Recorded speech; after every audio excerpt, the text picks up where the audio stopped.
Assalamualaikum warahmatullahi wabarakatuh. Kami dari kelompok 1 ingin mempresentasikan hasil diskusi kami, yaitu carding, dengan mata kuliah e-commerce.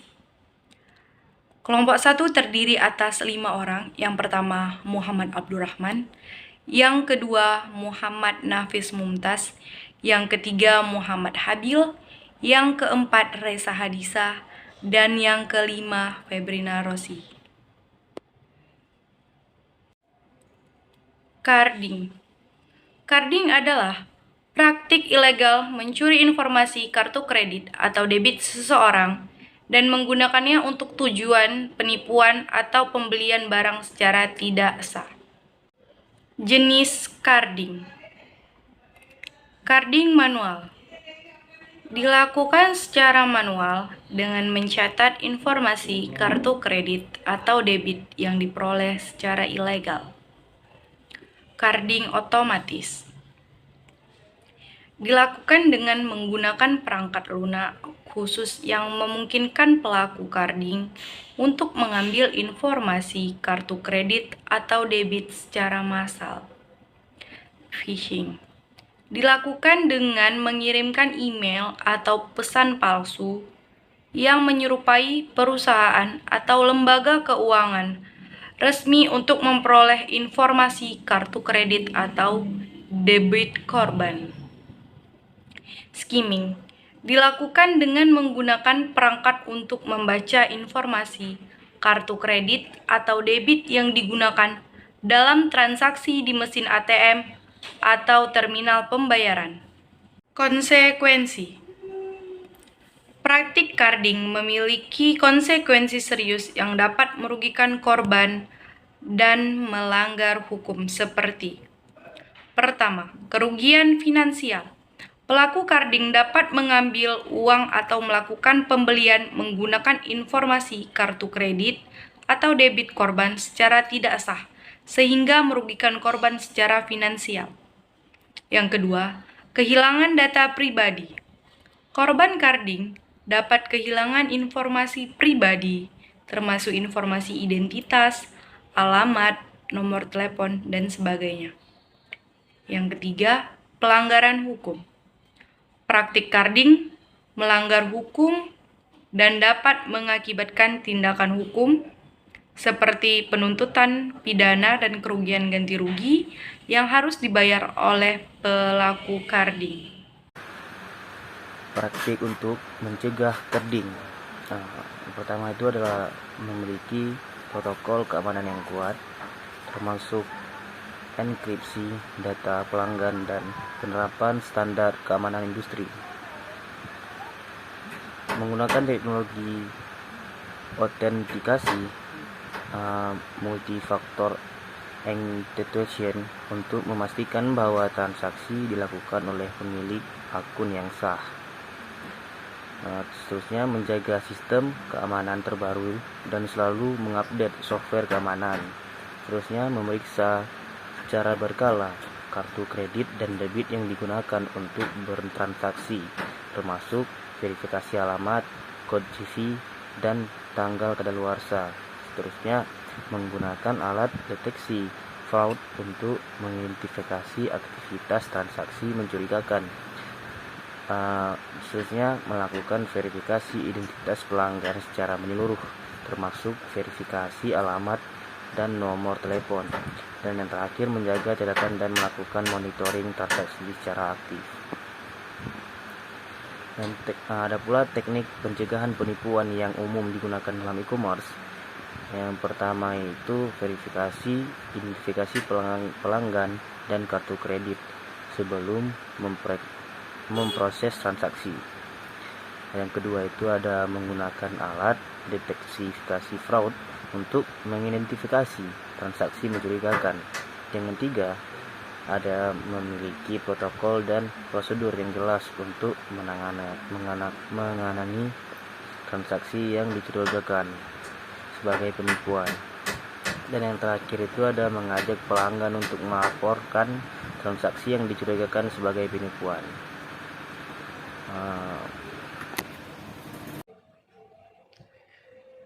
Hukum dan regulasi utama yang mengatur carding. Yang pertama ada Undang-Undang Nomor 11 Tahun 2008 tentang Informasi dan Transaksi Elektronik atau ITE.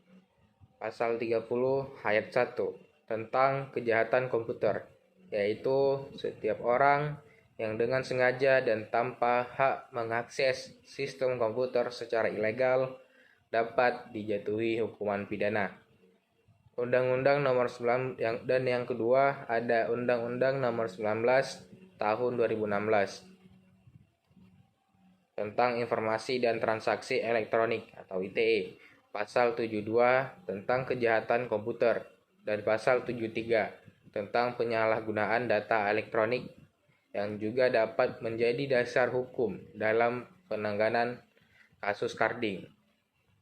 Yang ketiga ada Peraturan Bank Indonesia Nomor 20 per 6 per PBI per 2018 tentang penerapan sistem pelaporan kejahatan transaksi keuangan.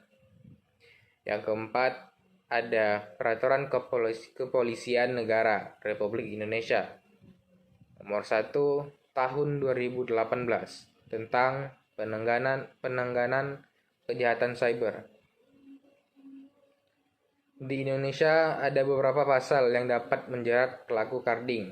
Di antaranya adalah Pasal 30 Undang-Undang Nomor 19 Tahun 2016 tentang Informasi dan Transaksi Elektronik atau ITE.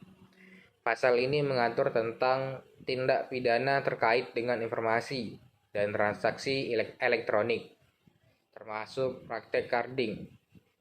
Pelanggaran pasal ini dapat dikenakan hukuman penjara maksimal 12 tahun dan atau denda maksimal 12 miliar rupiah. Pasal 378 KUHP. Pasal ini mengatur tentang tindak pidana penipuan, termasuk penipuan menggunakan kartu kredit atau debit yang diperoleh secara tidak sah. Pelanggaran pasal ini dapat dikenakan hukuman penjara maksimal 4 tahun. Selanjutnya ada Pasal 263 KUHP. Pasal ini mengatur tentang tindak pidana penggelapan, termasuk penggelapan uang atau barang yang diperoleh melalui carding. Pelanggaran pasal ini dapat dikenakan hukuman penjara maksimal 5 tahun. Dalam kasus carding, pelaku dapat dikenakan pasal-pasal tersebut atau kombinasi dari beberapa pasal tersebut, tergantung dari sifat kejahatan yang dilakukan dan tingkat kerugian yang dihasilkan. Penting untuk diketahui bahwa carding adalah kejahatan yang serius dan dapat mengakibatkan konsekuensi hukum yang berat bagi pelakunya. Contoh kasusnya itu bocornya 91 juta akun Tokopedia dikutip dari CNBC. Jakarta, CNBC Indonesia. E-commerce Tokopedia diretas hacker, 91 juta data akun pengguna dan 7 juta akun merchant dikabarkan bocor dan dijual di dark web. Pada tahun 2019, Tokopedia mengklaim memiliki 91 juta pengguna. Kasus ini terungkap ke publik oleh akun Twitter Under the Bridge yang mengklaim dirinya sebagai layanan pengawasan dan pencegahan kebocoran data asal Israel. Data yang ditawarkannya berupa user ID, email, nama lengkap, tanggal lahir, jenis kelamin, nomor ponsel, dan password tersandi. Dia mengklaim data ini dari peretasan yang terjadi pada 20 Maret 2020. Saya memutuskan untuk membagi data bagian dari timbunan data Tokopedia yang diretas Maret 2020 dan akan membagikan 15 juta dari banyak lagi, tulisnya pada Red Forums, seperti dikutip hari Senin tanggal 4 bulan 5 2020. Sehari kemudian hacker mengumumkan telah menjual 91 juta data seharga $5.000 US dollar, setara 75 juta rupiah. Ia menjualnya di Empire Market, pasar gelap di dark web. Manajemen Tokopedia sendiri sudah mengakui akan adanya upaya pencurian data pengguna Tokopedia. Namun informasi penting seperti password tetap berhasil terlindungi. Meskipun password dan informasi krusial pengguna tetap